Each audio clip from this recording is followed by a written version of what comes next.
story of my mom and dad. My mom and dad, well, they were children of immigrants to the United States from Poland. That's Philip Rosenblum there and Lila Freeman. Parents all from Poland. And, well, what can I say is that my mom's parents had moved to New Jersey apparently at a very early stage. They were the Solomons and the Freemans, all had settled in New Jersey. Basically, after I think the pogroms in Russia had sort of scared the Jews away, so that was the time about, I don't remember exactly, I think it was about 2.5 million Jews that immigrated to the United States at the time. They figured that things were just heating up in Russia, not because of the revolution so much as far as I know, but more just the pogroms that were state-instituted. That they got the feeling that they weren't really that wanted, I guess you might say. It wasn't like that there was, it was just more of a sort of a message to Jews that they weren't really wanted in the Tsarist Russia.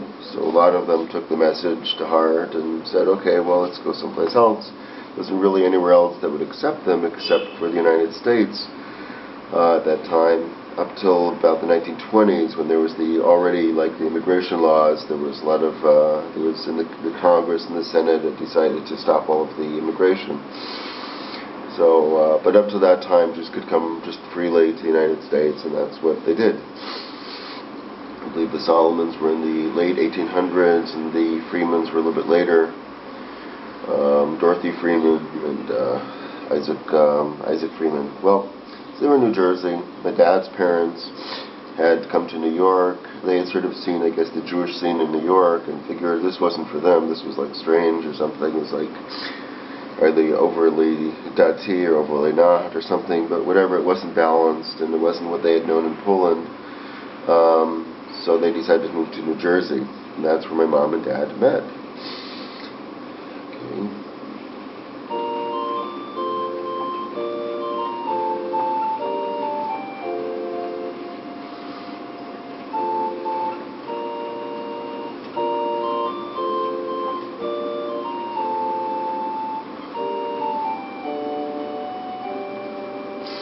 So one day, my mom's on the beach, and my dad's comes over with a bunch of friends, and I guess some of the friends had known my mom and her, like a group of friends. They decided they were going to introduce my mom and dad. So, or I think that's how it was. So they looked at each other. Bam! That was it. My mom and dad knew that that was the person for them instantaneously. There's, of course, many stories of that era are like along those lines. People just to get together as like, hey, my grandparents, you know, my grandfather, Philip Yaakov Rosenblum. Right, he'd gone over to the United States. He started working for his brother. His brother was married to some sister from Poltusk, I guess it was. So it was suggested to my grandfather, Yaakov, hey, why don't you just marry the sister of this girl? She was in Poland at the time, so he said, sure, why not? So they sent a message over to Poland telling the sister of my grandfather's brother, right, of the sister of my grandfather's brother's wife, right, to get on a boat and come to America. And so they came, and you know, without even knowing who this guy was or anything else like that, instantaneously got married, lived happily ever after. Regular fairy tale. Okay, so, here we go.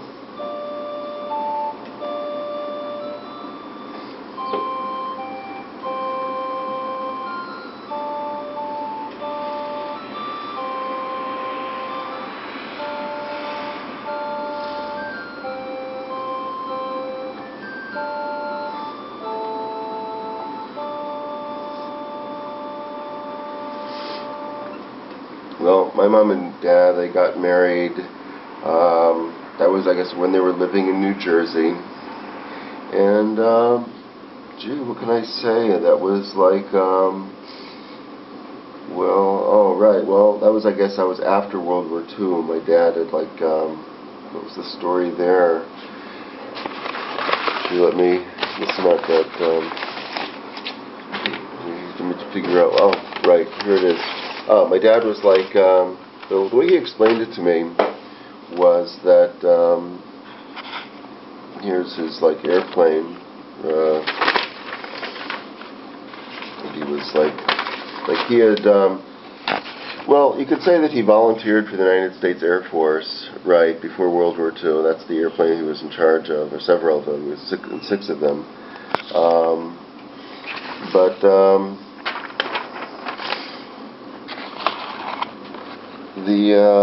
Oh, that's my note to me, okay. Right. Well, the way I understood it, like well, it was like fighting World War II. You know, everyone volunteered. My dad figured, like, you know, he's going to be. I mean, you could say that it was like the Shem Shemayim or something, but also he figured everyone's getting drafted, and so he figured if he volunteers, so it'll be, you know, he'll be able to get his choice of where to go and what units to serve in and this type of thing, maybe. But anyway, he volunteered for the Air Force. One way or the other, that's how it worked, and they accepted him. And he was, you think, well, that was this, so he was, that was in what year? That was in 1942, and there he served until the end of the war. He was first a Sagan Mishneh, and a lieutenant, an assistant lieutenant, and then he was a captain. And he was, his unit was 413, and his number was 0872281. He was, let me think, right, and he had this, he had a whole bunch of medals. He didn't tell me what they were for, except for one that he had one of his projects was to make like a base in France after Normandy, after D-Day, that is. So he had like a base over there that an airplane that had been damaged in some way or anything wrong with it could just come into this base, and he had set up a system where there was lots of people who didn't know anything about engineering, but he had created this base where just regular people could learn how to prepare a certain part of an airplane instantaneously. Come in, they wouldn't know anything else about engineering, but they could repair this. My dad was an engineer, so he could set this whole thing up, and he knew himself a lot about airplanes.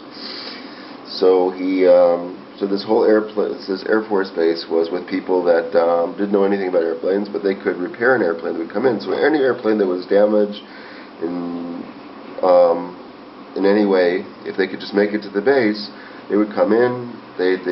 People would just swarm over the plane, each over his own area, and see what was wrong or if anything was wrong. And they would fix that, and the airplane would be off and flying again within, you know, a half hour or so. So that was one of the medals that my